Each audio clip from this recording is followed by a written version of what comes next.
Spring football is right around the corner. You're paying dues right now. If you're a college football player with winter conditioning, you're pushing sleds, you probably have some sort of inter-team competition going on. But spring football will be here before you know it. What are the questions that we need answers to? What do we need to address as a college football society as we get closer and closer to the pads coming back on? Got a couple of them for you. One of the key questions I need answers to is, what is the state of the Buckeye quarterback race? Some of you at home just said, Ohio. That's funny. I'm with you, but between Devin Brown and Kyle McCord, you have 2 5-stars. I'm not amazing with numbers, but I know you can only have one quarterback playing at a time in Columbus.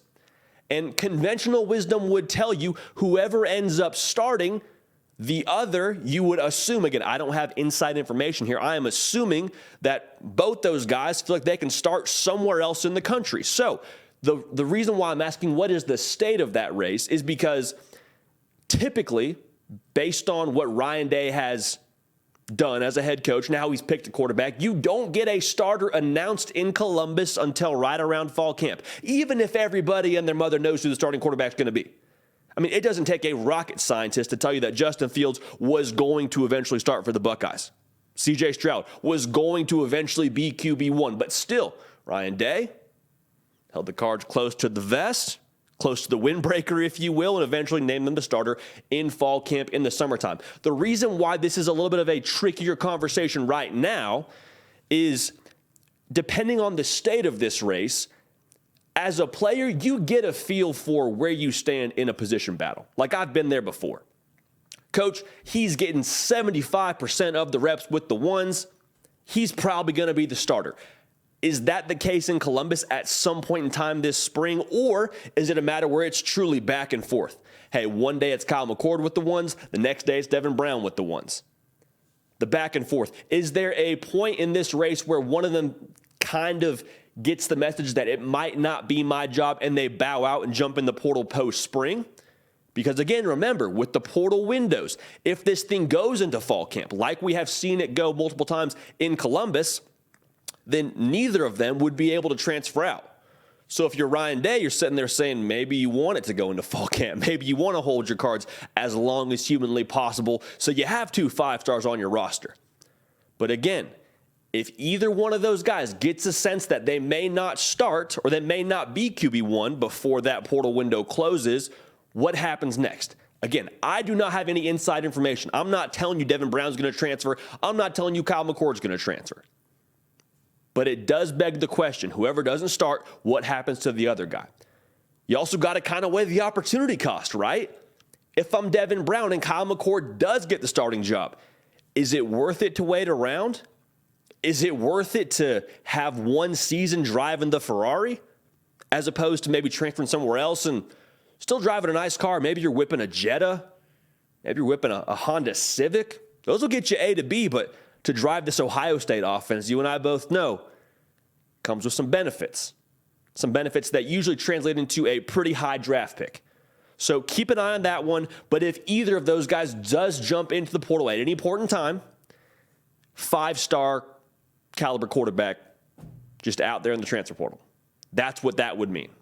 Not saying it's going to happen. I'm just saying that's a very big domino that could potentially fall depending on the tempo of that race. If you have not yet subscribed, would love to have you a part of this. We talk college football all year round. Supply and demand. Y'all demanding that. We supply it. Big reason why. Also, follow me on the social channels at JD Piquel on Twitter as well as on Instagram. Want to hear from y'all. Another question I want to ask about spring football, or maybe a storyline we're tracking as it pertains to spring football. At the time of us being live right now, Notre Dame has not yet hired an offensive coordinator. Now, eventually, they will get someone calling plays there in South Bend, Indiana. But the reason why this is a big question is because it's going to impact directly Sam Hartman. And I tweeted it out, actually, when the Tommy Rees news broke that he was headed to Alabama, former OC for Notre Dame. I said, how much does this impact Sam Hartman? Rather, what does this mean for Sam Hartman? Is there a chance we see Sam Hartman jump into the portal? I don't think it was an unreasonable thought at that point in time because the guy who was supposed to be calling plays for Sam Hartman, the guy that Sam Hartman committed to, decided he was going to take his talents elsewhere. So after having talked to people close to Notre Dame, people close to Sam Hartman, they are saying he is all in on Notre Dame. Let me repeat that. Sam Hartman is not going anywhere. Now, you still look at Notre Dame and say, how do you go about hiring your OC position? Because what you have right now is a rare window with a special talent that is Sam Hartman. You got one of the most proven commodities in all of college football, ACC career touchdown pass leader. You got a short window with him, 1 season. Got to max it out.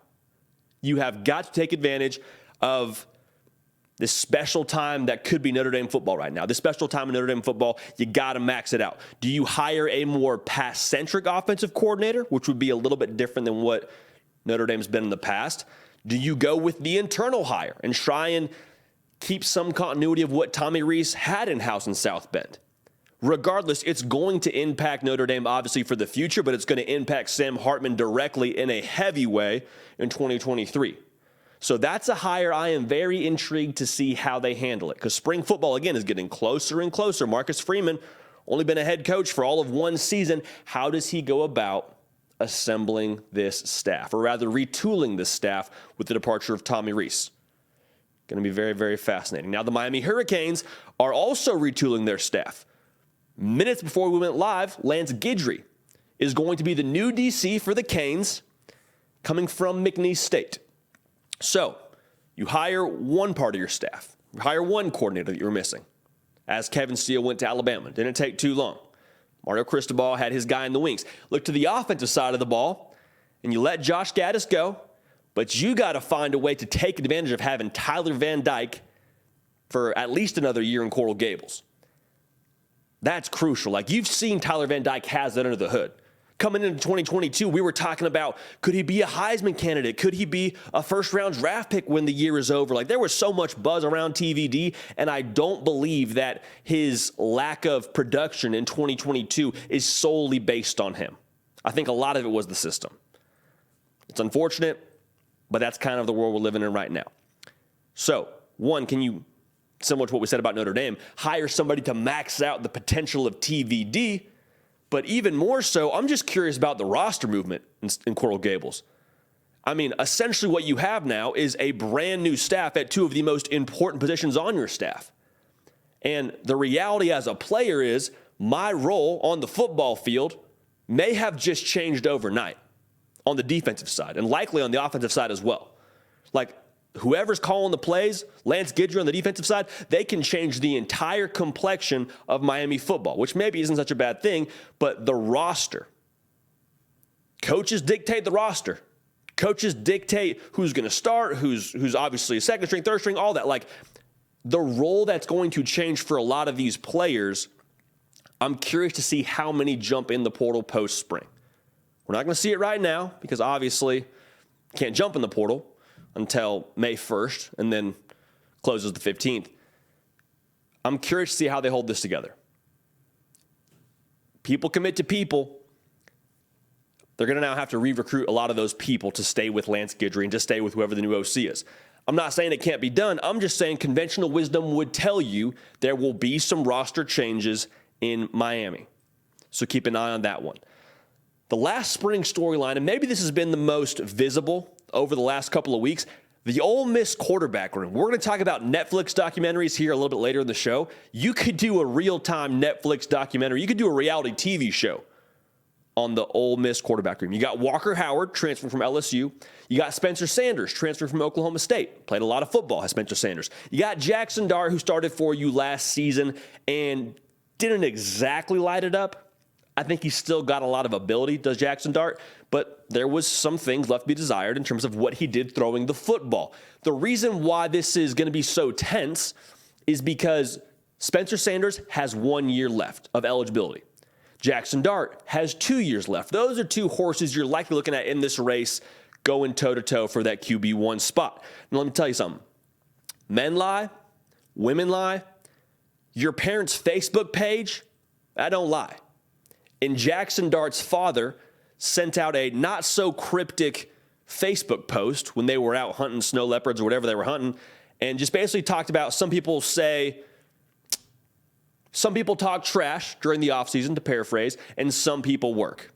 was the gist of his Facebook post. So I'm just telling you, this will not be a super cordial battle. And also, conventional wisdom would tell you whoever loses this battle between Jackson Dart and Spencer Sanders, you would imagine they're probably looking for somewhere else to play.